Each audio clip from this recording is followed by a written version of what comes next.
My brother and I woke up early in the morning. It was probably 4:35 a.m. And we set out on an adventure. An adventure to climb Mount Olympus. Yes, the Mount Olympus in Greece. My brother and I had been on a backpacking trip. And in this trip, our travels had landed us in Greece and we wanted to climb Mount Olympus. So we took the taxi from the base city, traveled 13 miles up to the base of the mountain to go climb Mount Olympus. We started early in the morning and we took this grueling hike. Now, it's not one of these hikes that we have to do mountaineering where we actually have to, use cabling and that type of stuff. But it was a tough hike nonetheless. And as we got there, we really felt we were doing good. It was a little hazy and cloudy out and kind of foggy on the mountain. And as we were heading up, we got to where we thought was the summit. We got up there feeling great, and it was real foggy outside, and we were looking and looked at the summit elevation, and something didn't seem right because no one else was there. I would think surely there'd be other people climbing Mount Olympus. It's a pretty normal tourist thing to do. And then we were up there just kind of excited that we made it. And looking out in the distance, all of a sudden I see another peak, higher than the one we're standing on. We had climbed the wrong trail. So we proceeded to go back down, find our way around to climb up to Mount Olympus. Eventually, and it was much more difficult than the first peak, we got to the top of Mount Olympus, along with probably hundreds of other people that day. On our way back down, we were exhausted. We'd spent literally from 5 in the morning climbing, and as we got down to the base where the taxi was supposed to pick us up, it was probably 8 o'clock, 9 o'clock at night. Well, taxi wasn't there. We waited and waited, probably 2 hours, till about 11 p.m. Taxi still wasn't there. We had no phone number to get a hold of them. We had already paid them, and they stood us up. So what do? We knew the city was 13 miles away. I mean, you need to understand, all I had left was a little bit of trail mix. There was nobody around, and we had no shelter. So we started the grueling journey down the mountain.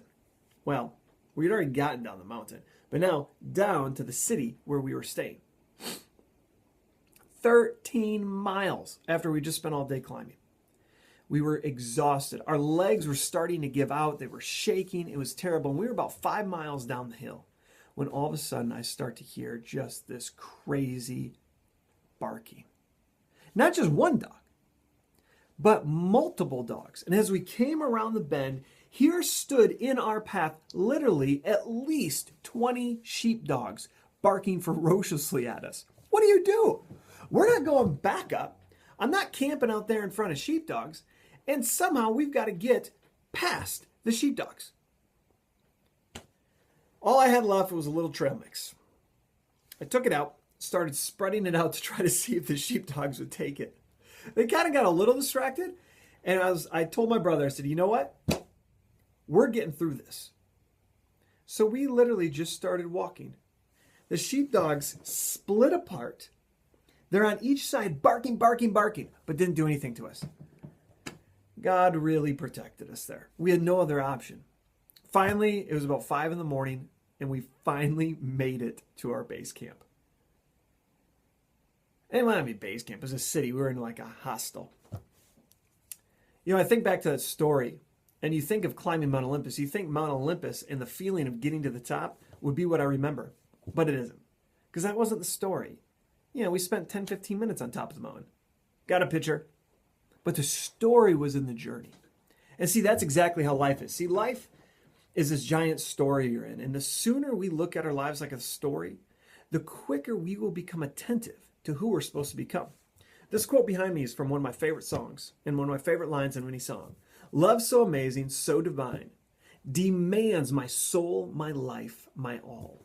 That was written by Isaac Watts. It's an old hymn, Wondrous Cross. You see, what Jesus offered us when he came to this life and lived a true, amazing life for us are two things. He offered us, one, a forgiveness of sins, or a new step in the forgiveness of sins, to be identified with him as a son of God. Before, we had to practice the law. You could still have your sins forgiven, but you had to practice the law. This was a new way. But two, and I would say equally or just as important, but often forgotten, is he offered us a new life. But in order to have that life, you see, we have to do one thing. It demands us to make the decision to give everything. My soul, my life, my all. If not, we just become forgetful. And we forget about his redemptive power in our life. And we end up not living a story. I want to challenge you today, no matter what you're going through, even if you summited the wrong peak and all of a sudden you realize there's another peak you have to go summit.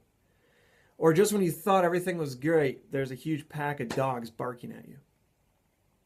To look at your life and realize the journey you're on is a story no matter how hard or easy you have it right now. And no matter what you're going through, it's a privilege. And that story, when you look back and when God looks back with you on your life, the story and the journey you take, not the mountaintops, but the journey, are what define you. So live your story well today. Have a great day. Bye.